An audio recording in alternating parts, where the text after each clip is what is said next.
नमस्कार दोस्तों, आज की इस वीडियो में हम जानने वाले हैं एमपीपीएटी 2025 परीक्षा से जुड़ी महत्वपूर्ण जानकारियाँ।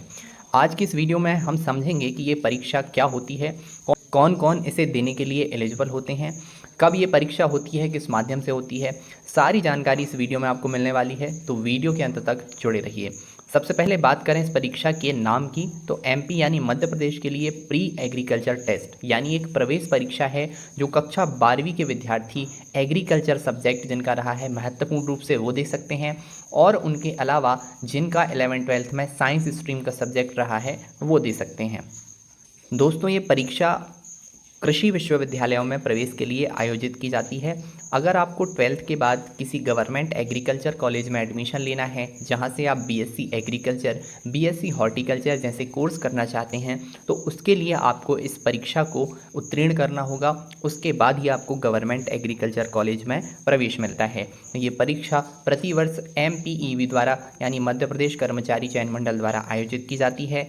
इस वर्ष भी इस परीक्षा के आवेदन फॉर्म आज से भरना प्रारंभ हो गए हैं।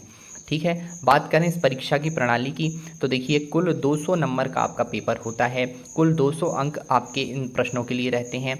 एक प्रश्न जो है वो 1 अंक का रहता है।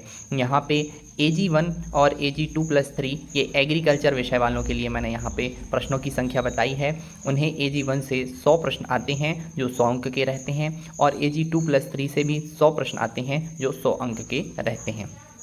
बात करें हम कि AG1 क्या है, तो AG1 के अंतर्गत PCMB यानी फिजिक्स, केमिस्ट्री, मैथमेटिक्स और बायोलॉजी जैसे सब्जेक्ट आते हैं, जिनमें से प्रत्येक विषय से 25 प्रश्न पूछे जाते हैं। यानी 25 25 25 25 करके 100 प्रश्न AG1 से आपके बन जाते हैं। AG2 के अंतर्गत फसल उत्पादन सब्जेक्ट आता है, जहां से आपके 50 प्रश्न पूछे जाते हैं जो 50 अंक के रहते हैं। AG3 की हम बात करें तो यहाँ पे पशुपालन सब्जेक्ट आता है, जहाँ से आपके 50 प्रश्न पूछे जाते हैं। तो ये जो सब्जेक्ट कॉम्बिनेशन मैंने बताया है ये एग्रीकल्चर के स्टूडेंट्स के लिए है, और ये कोई भी जो परीक्षा फॉर्म भर रहा है वो विद्यार्थी चुन सकता है।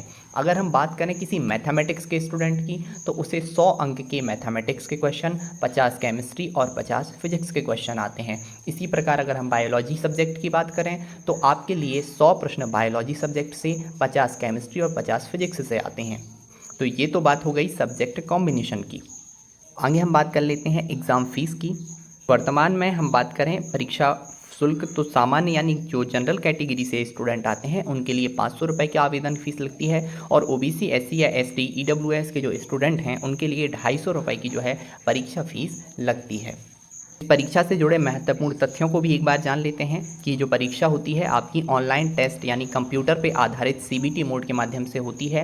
टेस्ट में शामिल आप किसी भी कोर्स के लिए पेपर दे रहे हों उसमें आपको 200 प्रश्न ही पूछे जाते हैं। पेपर आपका बाइलिंगुअल यानी 2 लैंग्वेज में होता है, द्विभाषी, जिसमें हिंदी और इंग्लिश दोनों लैंग्वेज में आपको प्रश्न देखने के लिए मिलते हैं। और जो समय सीमा आपके लिए मिलती है वो 3 घंटे यानी 180 मिनट का जो है आपका पेपर होता है।